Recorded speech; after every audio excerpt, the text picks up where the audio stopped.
दोस्तों, हम हजारों वर्षों से पढ़ते और सुनते आ रहे हैं कि 33 करोड़ देवता और 56 करोड़ देवियाँ भारतवर्ष में निवास करती थीं। फिर भी भारत को कभी मुगलों ने गुलाम बनाया तो कभी अंग्रेजों ने। न जाने कितने विदेशी भारत पर हमला करके भारत से सोना, चांदी, हीरे, जवाहरात लूट कर लेकर चले गए। ओबीसी, एससी, एसटी को ब्राह्मणों ने एक षड्यंत्र के तहत गुलाम बना करके उन्हें शूद्र घोषित कर दिया और शूद्रों की स्थिति ऐसी कर दी कि न उन्हें पानी पीने का अधिकार था, न ही शिक्षा का अधिकार था, न मंदिर जाने का अधिकार था।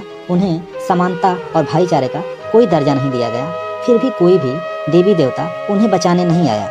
लगभग शूद्र समाज 5000 वर्षों तक गुलाम रहा, लेकिन एक भी देवी देवता बचाने नहीं आया और शूद्रों की स्थिति ऐसी बना दी गई, ओबीसी, एससी, एसटी की स्थिति ऐसी बना दी गई कि उनके गले में मटकी और कमर में झाड़ू बांध दिया गया और हजारों वर्षों तक यह प्रताड़ना उनको झेलनी पड़ी।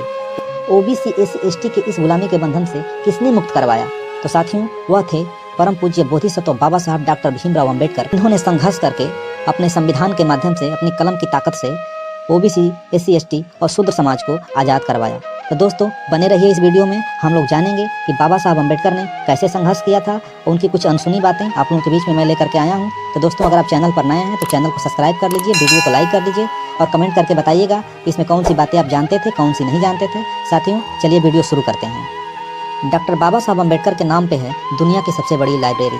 दोस्तों, दुनिया के सर्वश्रेष्ठ स्कॉलर मिस्टर जॉन गुंजन ने अपनी किताब में, जो उनकी किताब थी इनसाइड एशिया, उस किताब में उन्होंने लिखा है कि बाबा साहब अंबेडकर के पास दुनिया की सबसे बड़ी लाइब्रेरी है, जिसमें सन 1938 में उनके पास टोटल 8000 किताबें थीं। और जब बाबा साहब अंबेडकर को परिनिर्वाण प्राप्त हुआ, उस समय बाबा साहब अंबेडकर के पास टोटल 50,000 किताबें थीं। यानी 6 दिसंबर 1956 को जब बाबा साहब अंबेडकर का परिनिर्वाण को प्राप्त होते हैं बाबा साहब अंबेडकर, तो उस समय बाबा साहब अंबेडकर के पास 50,000 किताबें होती हैं। और उन्होंने अपनी किताब में लिखा है कि लोग रहने के लिए मकान बनाते हैं और बाबा साहब अंबेडकर ने किताबों के लिए राजगृह बनवाया था। तो ऐसे थे परम पूज्य बोधिसत्व बाबा साहब डॉक्टर भीमराव अंबेडकर। दोस्तों, वीडियो को लाइक कर दीजिए और चलते हैं अगले टॉपिक पे। दोस्तों, विश्व की सबसे बड़ी परीक्षा होती है DOS, यानी कि डॉक्टर ऑफ साइंस। इस परीक्षा को भारत के सिर्फ 2 ही लोग पास कर पाए हैं आज तक। पहले थे बाबा साहब अंबेडकर और दूसरे थे KR नारायणा। यह बात जानकर हैरानी होगी कि दोनों ही SC से थे, यानी कि शेड्यूल कास्ट से थे। वो वही शेड्यूल कास्ट जिसको ब्राह्मणों ने सदियों तक शिक्षा से वंचित रखा, और जब मौका मिला तो शेड्यूल कास्ट ने इतिहास लिख दिया। दोस्तों, बाबा साहब अंबेडकर के पास 64 विषय, 32 डिग्री और 9 भाषाओं का ज्ञान था। दोस्तों, गांधी और मनुवादी दोनों लोग मिलकर के देश का नाम हिंदुस्तान रखना चाहते थे, लेकिन बाबा साहब अंबेडकर 17 दिनों तक उन लोगों से अकेले शेर की तरह लड़ते रहे और लड़ते लड़ते 17 दिनों बाद देश का नाम भारत रखवाया था।